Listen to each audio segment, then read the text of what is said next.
Hey, my name is Carl Azus. Welcome to our viewers around the world to your midweek edition of CNN Student News. We're starting today in the Eastern European nation of Hungary, when hundreds of frustrated migrants at a Hungarian holding camp broke through police lines. CNN was there. We're running now with these migrants and refugees who just broke out of the holding area right along the border with Serbia. The police are literally right behind them, CNN. The police are literally right behind them and in front. The people who ran were reportedly fed up with the conditions in the holding area, and when police were able to stop about half of them, the authorities brought them food and water. Hungary's been at the forefront of Europe's deepening refugee crisis. Many of the people arriving there from Afghanistan, Iraq, and Syria are passing through, hoping for a new life in Western Europe. But some have complained of bad conditions at holding areas and camps in Hungary and are afraid they'll get stuck there. Hungary's government says it's just trying to enforce rules on travelers who don't have the right documentation. In Europe, refugees have certain rights. The right not to be sent back to their home countries, the rights to housing, work, and education. Most of those who are fleeing ISIS terrorists in Iraq, war-ravaged conditions in Afghanistan, and terrorism and civil war in Syria are considered to be refugees.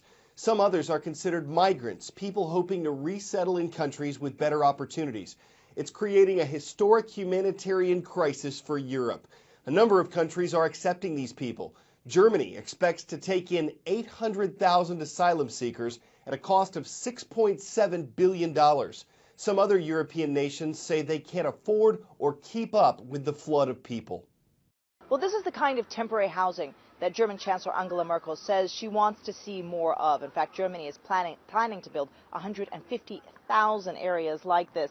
So you can see it's got a playground area for children, but behind there, these are basically shipping containers that have been bolted together, and inside it's kind of like a one-bedroom apartment, enough for a family with a kitchenette, a toilet. Each floor has showers and a communal kitchen.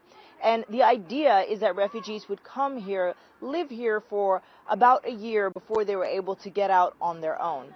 Now, this is the kind of warm welcome that Germany is putting out, but there is a segment of society here, however small, that does not like to see these newcomers coming into Germany. In fact, just yesterday there was an arson attack, a fire that burned down a shelter just like this. Fortunately, nobody was killed. There were some minor injuries, but it does go to show that there are these kind of attacks. So this is the kind of tension that the German government now has to consider as every day thousands more enter Germany. Atika Schubert, CNN, Berlin. Time for the shout out. Which of these landmarks would you find in Salisbury Plain? If you think you know it, shout it out. Is it A, Ayers Rock, B, Half Dome, C, Giant's Causeway, or D, Stonehenge? You've got 3 seconds. Go. Salisbury Plain is outside of Salisbury, England, and that's the home of Stonehenge. That's your answer, and that's your shout out. It's one of the most famous monuments in the world. Archaeologists believe Stonehenge was built between the years 3000 and 1520 BC. It appears to have been a cemetery at one point, though no one knows for sure who built Stonehenge and why. Theories have described it as a temple, a meeting place, a monument for predicting eclipses. Those theories are being tested and new ones born thanks to a remarkable find not far away. It takes your breath away. People from all over travel to see Stonehenge, its construction and its purpose remaining mystery, thousands of years old. And now we're learning that just 2 miles away from here, a discovery so extraordinary, experts are calling it archaeology on steroids. Scientists use ground-penetrating radar technology to make the discovery. They found at least 40 stone slabs in spaces for at least 160 more.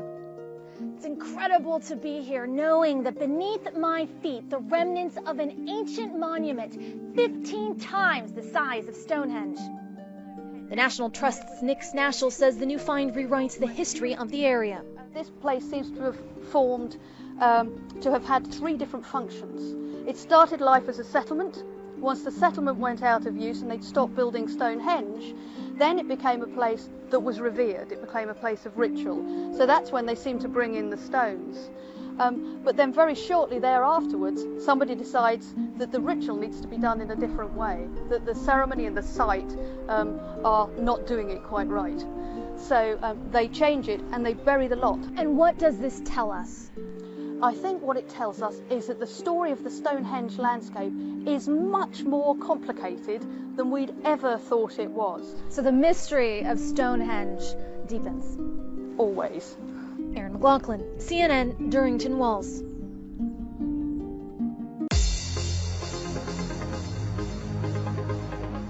Fun fact, the nation of South Africa has 3 capitals, an administrative one, a judicial one, and a legislative one. First school in our roll call is in the legislative capital of Cape Town.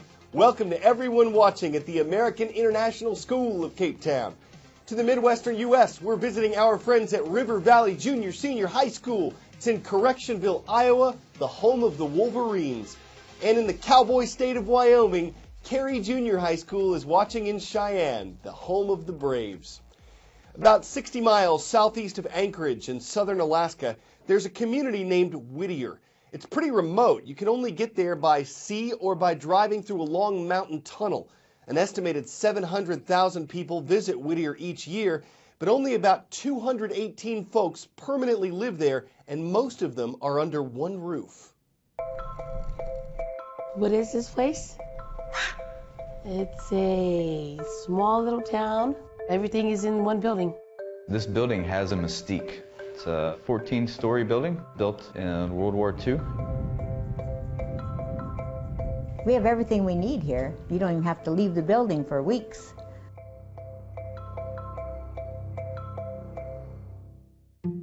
Downstairs we have the post office, the city office.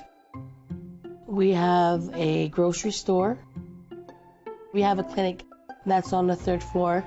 It's like a city all under one roof.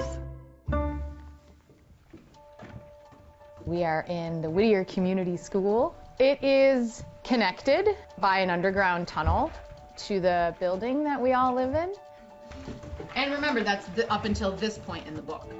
On a day-to-day basis, it's a lot like a really big family. Of course, there's family squabbles that take place, but most of the time they're all handled within the family. So these are the main characters. We don't always all love each other. We don't always all get along. But when something awful happens, everyone is going to be there to help you. Why do you live in Whittier, and what's it like living in the same building as everybody else? It makes me laugh, because it's just home to us. It's home. It's nothing out of the ordinary. It's maybe a little different, but it's home.